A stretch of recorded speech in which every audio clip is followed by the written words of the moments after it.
Washington pulled off a nail-biter victory.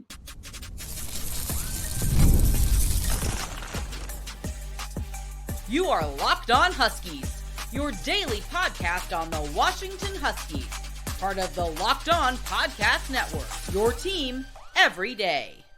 Welcome back into another edition of the Locked On Huskies podcast. I'm Roman Tomashoff. That's Lars Hanson. He's site editor with Athlon Sports Inside the Huskies. I'm the site editor with Huskies Wire. Thank you for making this your first watch or first listen of the day, as we are part of the Locked On Podcast Network, your team every day. And today's episode is brought to you by FanDuel. You can start the season with a big return on FanDuel. New customers can place a $5 bet. You'll get started with $150 in bonus bets if you win your first $5 bet. Visit FanDuel.com to get started. Lars got a really fun show coming at all the everydayers on this Saturday evening, Sunday morning, whenever they might be listening to this, because we just watched a spectacular UW victory. They pulled off a 26-21 win over USC at home. We're going to get into some of the miscues that really did make this a nail-biter game, man. But we're going to talk about some of the standouts from this game. Carson Bruener, Jonah Coleman, some of these other guys that just had spectacular days. But first, Lars, first and foremost, what was your biggest takeaway from this victory? This was a game that, you know, we talked about it throughout the week, where USC had the numbers. They're not UCLA, but they're also not Penn State and Oregon. They're gettable, but you can't just walk right through it. How many times did I look over at you throughout the game and say, remember what the score at halftime was last year? Remember what the score at halftime was between USC and Arizona? Like, lot. Yeah, for everybody that wasn't in the press box. Yeah, I kind of kept just looking over at Roman like, hey, 17-7, 17-14, 14-7, you know, right around the same mark. The resiliency of the team, the collective resiliency, because really you can point to, yes, I mean, Mike Varell had the tweet after the game, which was who's UW's best player. It's basically Denzel or Carson. No, it's Denzel or Jonah, and there wasn't really a close second. I'm like, well, because of injuries, Carson's kind of been a little bit limited, but again, like at their best, there's so many pieces on this team. Yeah, they're not 9-3, they're not 10-2, but it was the collective resiliency of the team, because it went from Khmori, a freshman, true freshman, Lance Holtzclaw, a rotational piece, and then Jonah, a key transfer. Well, you know, every single grade hit today, from freshman all the way to fifth-year senior. So it's a collective win really that stood out the most to me. So first off, one thing I got to give a shout out to is we talked to Cameron Fabiculanen after the game, and he was asked about that first fourth down stop, and he talked about Khmori and talked about how great he's going to be, but he also said one of the biggest things that we want to take a responsibility and carry on the tradition of was that death row defense. So shout out to Azim Victor, Keyshawn Bierria, all those 2016 guys that really put that into motion. But he said, we need to carry on that legacy. We love what it means to be part of death row, and that's something that we want to carry on. So first off, shout out to Cam Fabiculanen for that and getting a pick today on that Hail Mary. So it was nice to see that. But on top of that, Lars, you pointed out something, and I swear I'm going to come back to the positive side of this, because this is a win and we're going to enjoy that. But the first thing that I thought of when you talked about, you know, all the individual pieces on this team was how frustrating it is that this team isn't, you know, if you think about just the way some of the games have gone, the fact that this team isn't like 7-2 right now. That's where this team should be. And the fact that they're not is frustrating. And fans, rightfully so, are annoyed by that. I get it. But with that being said, it also, you talk about the resiliency, and we certainly have a lot of areas that we want to see Jedd Fisch improve in. One of the areas that he does not need to improve on is the resiliency and toughness of his team, because you're absolutely right. Where that's something whenever I watch this team, and especially when they're in some of these games where, you know, the Iowa game was rough, and you look at the way the second half unfolded in that one. But whenever this team is in a fight, that you know that they are never out of it. And this is something you and I saw, especially last year with his Arizona team, is that they were so resilient. They always found a way to be in the fight, where I remember you and I were really concerned about seeing them in the 2023 Pac-12 championship game, what that might have looked like. But really, man, shout out to Jedd for everything that he's done to make sure this team stayed on the right track. And because this team had gone almost a month without a victory. And to see them get back into it, do it at home, that's really great. We're going to get into, you know, Penn State at some point during the week. This is not the time for that either. But the resiliency, Lars, absolutely, that was one of the most important things, because that's something when you talk about, when people say, well, I don't understand what Jedd wants to do. It's about the culture and about the message. And that message shines through when your team is as resilient as the Huskies were on Saturday night. Yeah, and again, it comes from everyone, and I think that's why I kind of, I can't necessarily point to, oh, it was Will's throw to this, or it was Jonah's throw to that. I mean, Will had no interceptions and no touchdowns tonight. You have lost the total yard battle for the first time all season. And by the way, it wasn't close. We're talking I think it was 172, 182 from where they're usually marked. There are two, so they came into the game 272 yards a game. The USC got 459. Yeah. Like that's the first 400 burger all season. And by the way, your boy Belichick was not happy at the end of that game. Like, I'm not. That wasn't a shot at you, but it was just kind of like, I get it. But it's like that's why when we talk about why they're not 7-2, it's not because of Belichick or things like that. But it's just like, look, they're still learning. There's still guys where next year, and this is kind of something as you were mentioning that. Maybe think back to what Jonah said back when I talked to him at Big Ten Media. Big Ten Media guy. Still taking a little bit getting used to that here, people. Where I asked Jonah about the, what did you guys see in that 22 class after they went 1-11 that made you want to show up? Like, what was it about? And he's like, well, you know what? Like, when you align with the people in the building, which is what these guys do. That's why Jedd always talks about, hey, we brought everyone basically from Arizona. Everyone and their grandmother and their mother. And like we brought all this family from Arizona to Washington to do the same thing that we had done to Arizona, only quicker. So This season is why it wasn't going to be 1-11. We thought it could be at best 8-4, but 6-6 is kind of fair. Like we talked about that before the season. It's like, look, if they finish 6-6, we're not surprised. It just means that you kind of let a couple skirt away, and we rounded 2. Rutgers, Wazoo. Yeah, this was a game where it could have been that same way. Where I think it was Alex Hanson or Nick Limkow, a couple of guys who sit next to you in the press box. Fantastic people. But one of the two said, it's like, well, that's when you look at the scoreboard and you see 20-7 and it just doesn't look right. It just like nothing is convincing. And it made me think back, and it's a completely different comparison. But last season's Iowa team, you're not going to blow it. Washington's not going to blow anybody out in the Big Ten this season with this offense. You're not blowing out USC. You're not blowing out UCLA. You're not blowing out Penn State or Oregon. Would love to, but that's just not happening. And so you're going to have to find your identity in these tough wins. And it's like they finally learned how to win tonight. It's kind of like the same thing against Michigan, where it's like you found out how to not win against Rutgers and against Wazoo, but you did against Michigan and now USC, two marquee programs for all intents and purposes. They're not Northwestern. They're not, some of the other teams in this conference. And so there's building blocks, but it's like, yeah, it's why they're not 7-2. But again, they absolutely could be. And so it's frustrating. But nights like tonight make it a lot easier to swallow. Like, hey, next year should be 10-2. Not 8-4 because of what's happened this season. So I'm 100% with you there. One other thing that I really want to mention with this game is it just felt like, we always, because it goes back to the messaging. We've heard so much about it. And Lars, we're going to get into Jonah Coleman in a minute here. He had a career high 23 carries tonight. Career high. So we're finally starting to see this messaging and all these things that Jedd's been talking about, saying we want to do this, we want to do that. We're starting to see it pay off. Where you talk about Belichick and the defense, and I have a lot of thoughts on that. But one thing was we talked about it on the Friday show. We said we're going to see them play a lot of man coverage, and this is one of the better receiving cores they're going to face.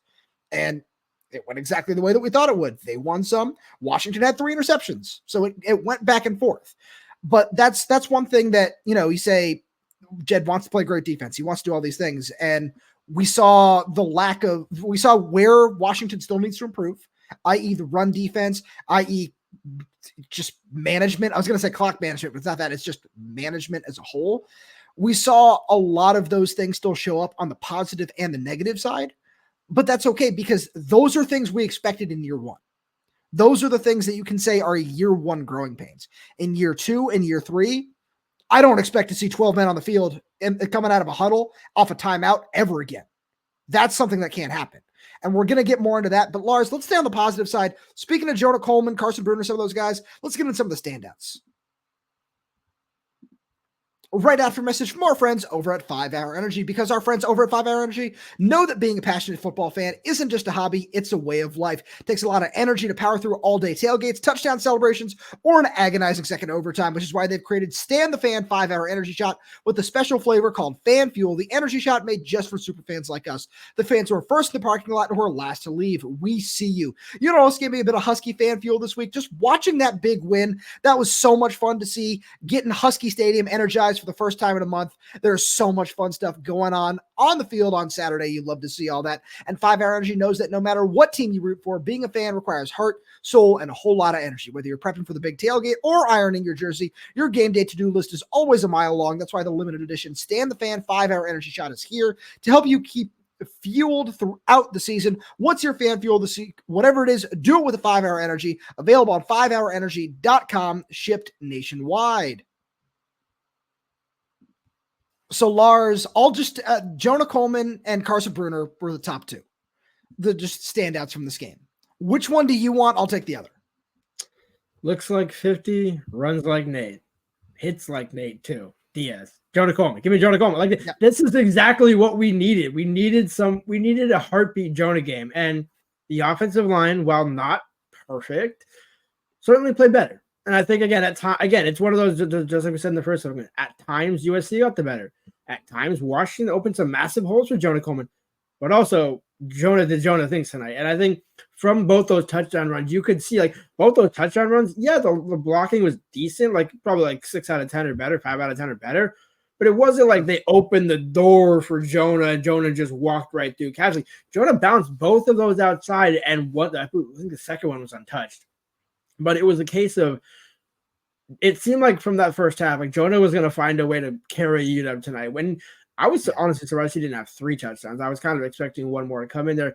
Shout out to Keith Reynolds. Asked about him post game. I think again, and those are the building block things where Jonah's not going to say, give me the ball, give me the ball, give me the ball. He probably would. And, has the mind to, but if Keith ends up getting a touchdown instead of him getting his third, Jonah's not going to care. And it's one of the things where that's why I think getting Jonah as the transfer from Arizona was so important, much like the guy that you're going to talk about here in a bit.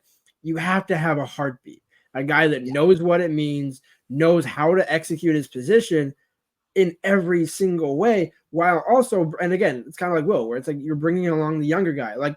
Adam Muhammad had I forgot which USC player it was because I asked you and Alex both about it, and I got to go back to the tape and watch it.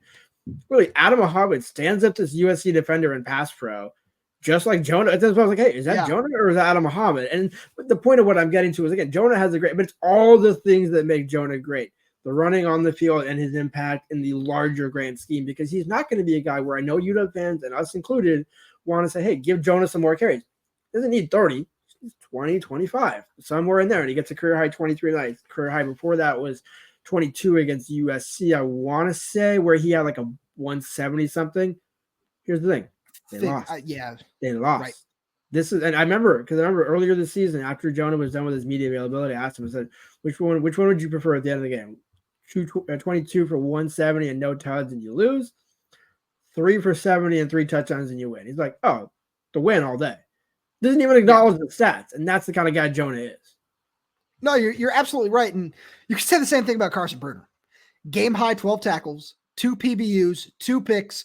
Lars, he was all over the field, and it wasn't just one thing or another. It felt like, I don't want to say finally felt like, but he took a big step forward in every aspect of his game today. Where you look at the way he was fitting runs, that looked a lot better. Where there were a couple of plays where it felt like he had to be the guy to come in and clean it up, where USC in the second half, they really got the run game going, but Carson was there. And in every key moment where it feels like that's been a big thing with this defense, a lot like last year's in a very different way, where it's been a lot stronger overall. But when you really need a play from this defense, they always find a way to make it. Lance Holtzclaw, Carson Bruener a couple of times today. It happens week in and week out, Khmori House being another one.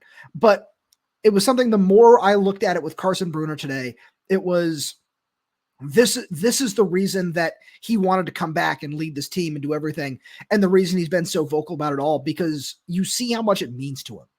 And we saw him get a little banged up on that final drive of the game right before Washington called timeout. And he was like, no, I'm staying in here, and it is legal after a timeout, but he was like, I'm staying in this game. I'm making sure that I'm finishing this off with my teammates. And it was awesome to see that. It was awesome to see him, just the way we've seen him battle all season, through the shoulder injury, through everything else, and just having a game like he did today and being so critical in the outcome of this game was really awesome. But Lars, we got to shout out a whole bunch of guys in this one. Who else just really stood out to you? Well, and I'm going to say, it just kind of feeds off perfectly. And I don't know if I told you this. I'm sure I probably did. We kind of looked over and said it. This is why the linebackers are so crucial in this defense, because all three, Khmori House, Alphonzo Tuputala, and Carson Bruener, are completely different dudes. And that's no disrespect to any of them. It's not a shot. It's why Steve Belichick is so good at what he is. He identified that pretty early on where it's like, hey, who's going to be the green dot? Is it going to be Carson and Alphonzo? Are they going to play off each other? It's like, yes, kind of like last year, but completely differently. Like, correctly this time. Like, and that's no shot at the coach last year. But like last year, was like, hey, these are our two best linebackers. How do we maximize them? This year, it's no.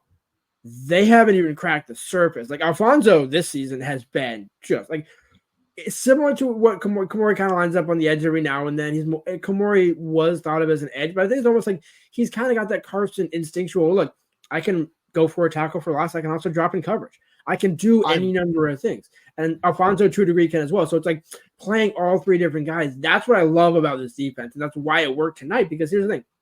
If you go back to the Chris Peterson days and the Pete Kwiatkowski days, Ben Burkherben, a.k.a., one of Carson and Alphonzo, is playing all those snaps, and it's Drew Fowler next to him, and no shot at Drew. And then it's Anthony Ward behind him next to Carson. Sure. It's a lot different dynamic. It seems like, no, like we're going to max the heck out of this, and this is how you do it. I couldn't agree with you more. So I want to talk about Khmori House because there are a couple of guys that I really want to make sure we get to in this segment where Khmori is at the top of the list, where the goal line stop obviously is the highlight of his day.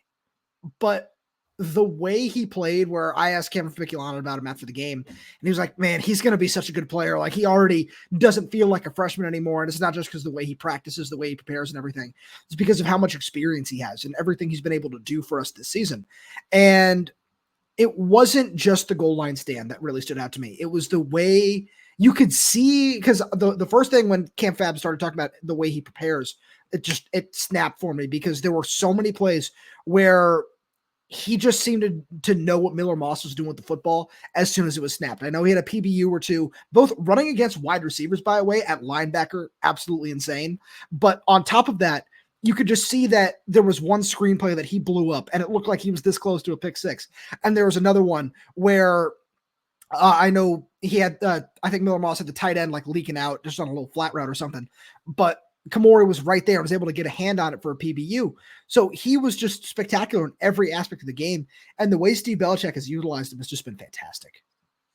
And it's a credit to Steven and Robert Bala. Again, you're also seeing Drew Fowler make special teams tackles, and so all those guys basically outside of either guys that are hurt, undisclosed / just like Hayden Moore, right? Like, you bring him in, that's a long-term piece that whether he plays this year or not, like you have the depth at linebacker. And similar to edge, where one guy we haven't talked about that probably deserves some props is Isaiah Ward. Like he was, I think, like probably like a second and a half away combined from like 3 sacks tonight. And there was one where I think it was Void that he combined with, where it's like, if one of those two doesn't pull up, Miller Moss doesn't have a head.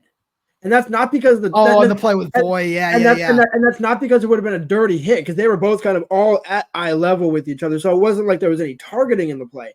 It was just because actually it was shoulder to neck, and then Voy was like helmet to chest on Moss, and because Moss at that point had gone down or some of that, and it was just one of those cases where like for all that UW did good defensively with the Carson getting 2 picks. By the way, crazy how he had 1 pick each season coming into the season. Right. He had 1 pick earlier this season. He's like, hey, you know what? My senior year, let's double down. We're all in on the chips, And so it's great that it's coming from everybody, because as fans clamor, hey, we need to see the next wave. We want to see Khmori. We want to see these guys. That's great.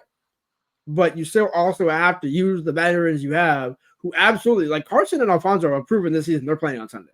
I think that's fair. Yeah. Like where they get drafted, to be determined. Also, Camp App almost guaranteed him a lock to get drafted to the Chicago Bears. Yeah, I can see that. Just had that all Husky secondary. I'd enjoy that. So I'm gonna lump 2 into 1 here, and I want to talk about because I have 3 guys left, and I'll lump 2 of them together. But 2 wide receivers, Denzel Boston and Keith Reynolds. Where Keith, shout out to him for not just the touchdown, but for the special teams play as well. For I think I called it on Twitter the best special teams play Washington has had all season long, where that spectacular kick return, that was really nice to see. And that's something where I just kind of got a glimpse into the future because I thought about it from the standpoint of him being a redshirt freshman and saying, all right, yeah, like Daniel Ngata's done after this year. So if Keith's returning kicks for a while, like that's not something that would surprise me. And seeing him rip off one of those every now and again is really fun to see. But on top of that, just the way he runs routes and everything, man, like he just, every time I watch him in practice, he just reminds me of a Giles clone. So I love to see that.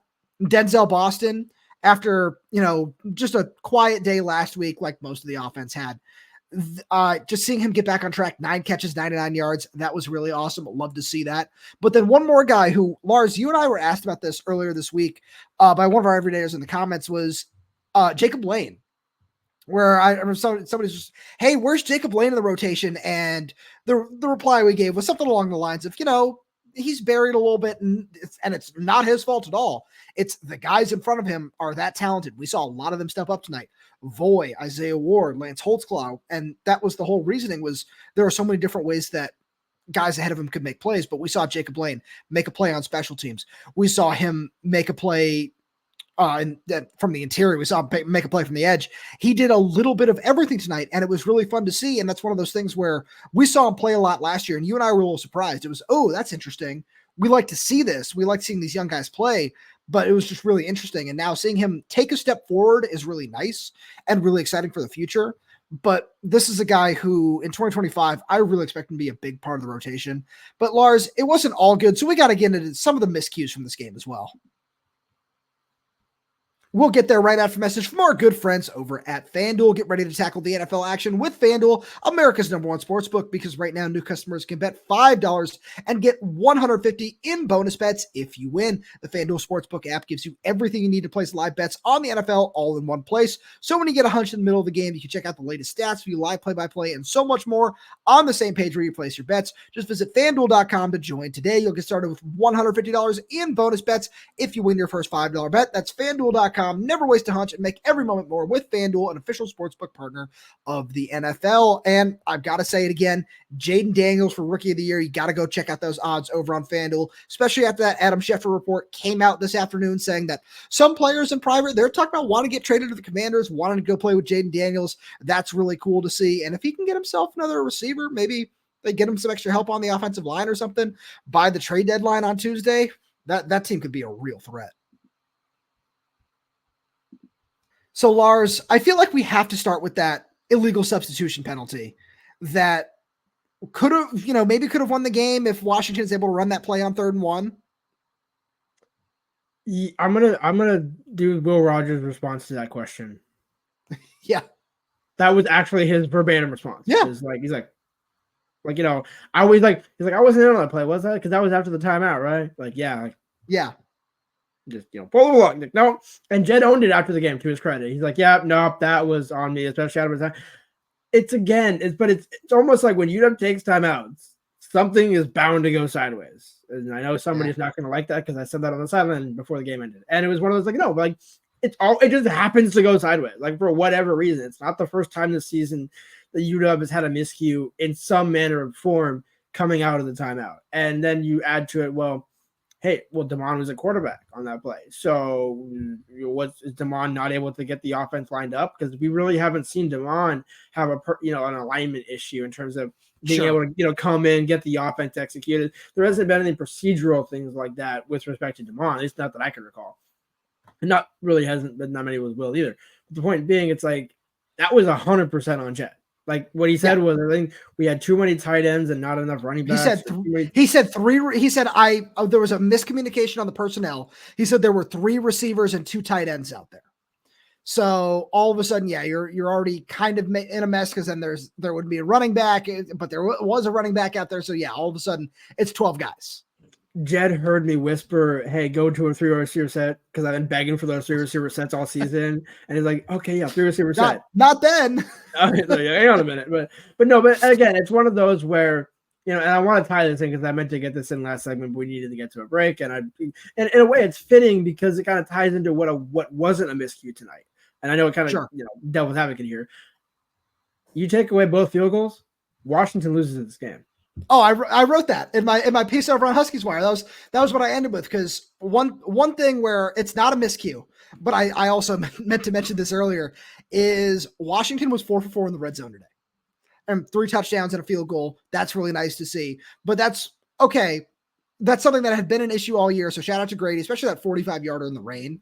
Like that was a really nice play. But the one thing that really worried me, and I know it's more of just a depth thing at this point in time, where the rotation on the defensive line, especially at D tackle, is not what you and I expected it to be. Where it seems like they're just kind of sticking with this heavy 4 of Sebastian Valdez, Logan Sagapolu's in there, Jacob Bandis, and Elenius Davis. Or that's what it is. That's what it is at this point in time. And in the second half, like, shout out to Lincoln Riley, man, where he could have run the ball way more than he did, but he just didn't. And because Woody Marks did a really nice job in the second half. And I was getting really worried where the more I was watching it, where it's 13, 14, 15 yards of play, it was all right. Yeah, this needs to find a way to stop. And to Washington's credit, they stepped up on the goal line. They made key plays like they have all season long, but that was just something that was really, really concerning, is the run defense, especially going to Penn State next week. Exactly. But I mean, at the end of the day, I don't even know who Penn State's offensive coordinator is, because I forgot who it was a couple of years ago, because they hired one of the guys that UW was in consideration for, and then I don't know, Penn State kind of churns out offensive coordinators. There's kind of certain, anyways, long story short, Lincoln's going to kind of gift wrap some things for you. And I wasn't overly impressed with Miller Moss tonight, so it wasn't like when they went back to drop back that, I mean, again, yes, they were going to get their yards. They had some nice plays. I forgot number 10, I think it was against Stad or against Price, where like they probably should have been holding on that play on defensive holding, and he still caught it.